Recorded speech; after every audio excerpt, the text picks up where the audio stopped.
dum dum dum dum dum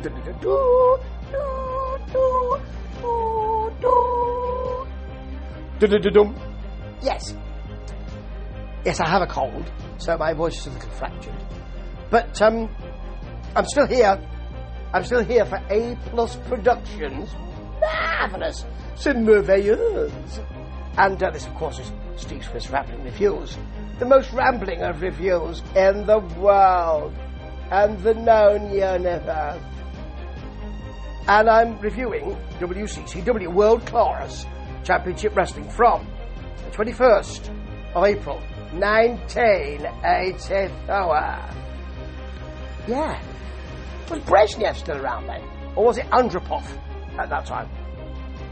Anyway, I have enjoyed WCCW angles. I've enjoyed the Freebirds. I've enjoyed the Von Erichs. This week they'll be nowhere to be seen, folks.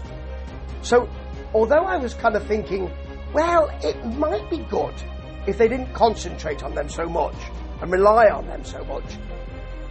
There isn't half a big hole without them. You do have Garvin versus Adams. But that feud has gone through a few changes. And this week will show you just how much. They're at North Texas State University. Bill Mercer is there with Mark Lawrence, who always seems disinterested. A bit strange. So first of all, we've got Super Destroyer 1 versus Lanny Poffo. Oh, it ain't good, folks. For a starter, for a first match, it ain't good.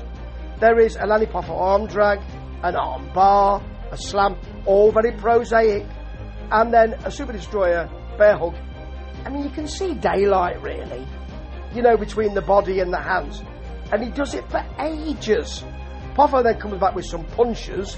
You don't see any of the kind of moonsaulting action that Poffo likes to give us, and, you know, somersaults and all that. But there is a Super Destroyer superplex for the pin. It doesn't make this any better than just boring, though, unfortunately. And here we have Rock and Roll Book Zumhoff. Is it called Zumhoff? Zumhoff versus Buddy Roberts. Now, Buddy Roberts, you have got a bit of Freebird action there, but Buddy's always the kind of, in my view, the junior Freebird, really.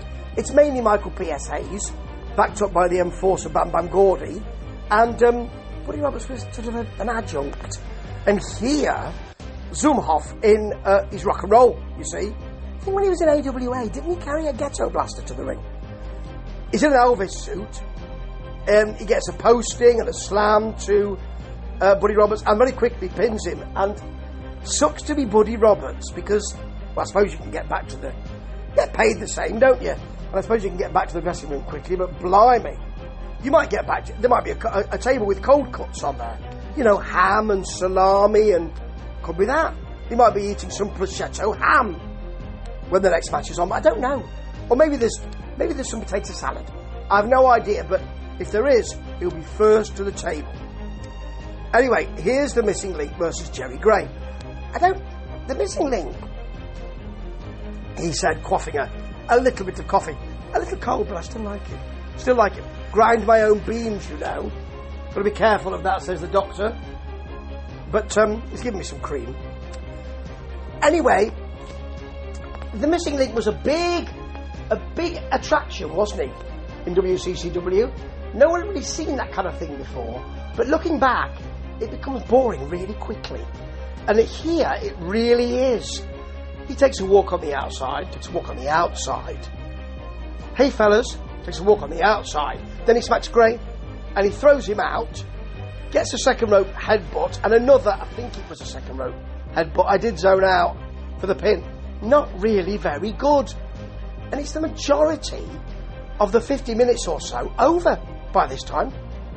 Bit weird. Not great. Here's Jimmy Garvin strutting down the corridor. Now that is one of the highlights of the whole show. When that's a highlight, you know you're in a bit of trouble. But Jimmy Garvin's great. And gentleman Chris Adams was a massive draw at this time. However, they've been feuding for some time now. Over Chris's gentleman, the UK gentleman, Chris Adams, US belt.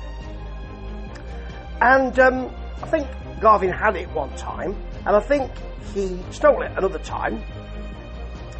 But it's very quickly been about their valets or wrestling friends, whatever you want to call them, Precious for Garvin and Sunshine for Chris Adams.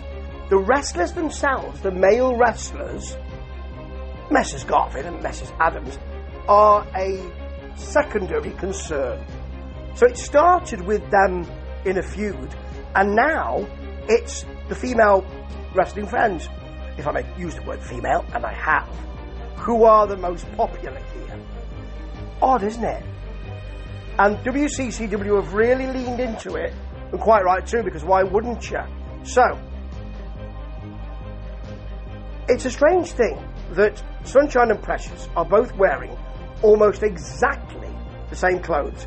One has a sparkly crimson top, one has a kind of woolen crimson top. They both have shiny lycra pants, and they immediately fight. They attack each other immediately, and they do it for quite some time.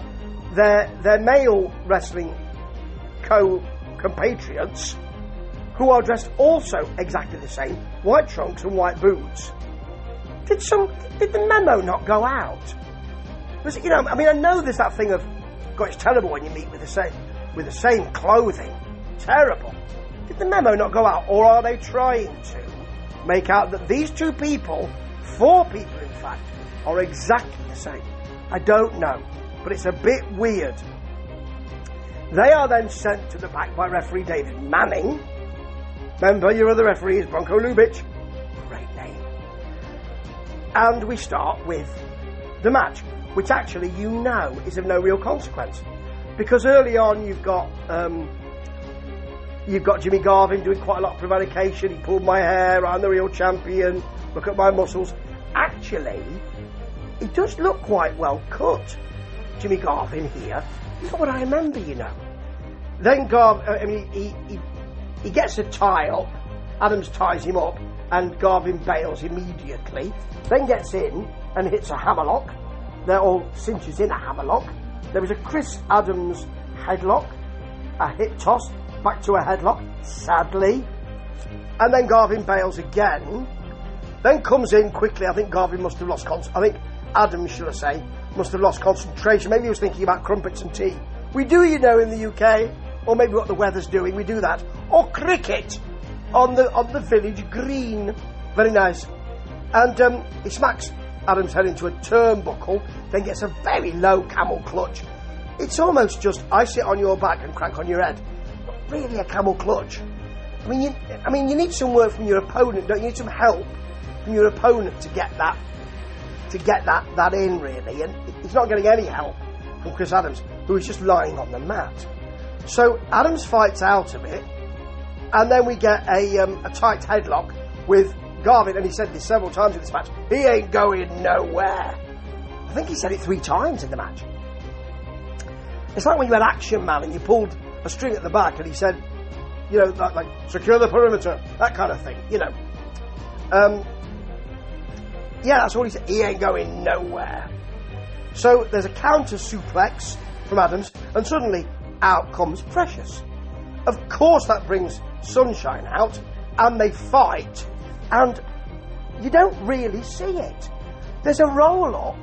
You can't see who's really rolled who up, because they're both wearing the same kind of trunks. But they don't. It's off the screen, because the majority of the screen is filled with the 2 valets fighting, the 2 wrestling companions fighting. That's what they're interested in, not the wrestlers. It's a sad situation, isn't it? But then this is wrestling entertainment. Wrestling has always been entertainment, folks. Well, certainly from the 70s, and don't let anybody else tell you any different. You can go and see amateur wrestling. As Heenan said, you get paid for it. No, doesn't count. This is wrestling entertainment, so you don't see what happens with the fellas. Adams is called the winner. I didn't see him get the pin, but I didn't see Garvin get the pin either. Why? They're concentrating on something else entirely. And that's the end of your programme. My God, it's of no consequence. I mean, you've got that feud, but now it's turned into something else. Why do you bother having the two men fighting? Just have the women in there. Now, an extensive cat fight, that's something I'm not interested in, but the fans probably are. Have an extensive cat fight and do that every week. And actually, the fans will love it, particularly Sunshine, who they are really into. So, you've got the missing link, that's not particularly important, and you've got other matches that have no real importance either. No real import. Maybe next week will be better. Maybe the Von Erichs will come back.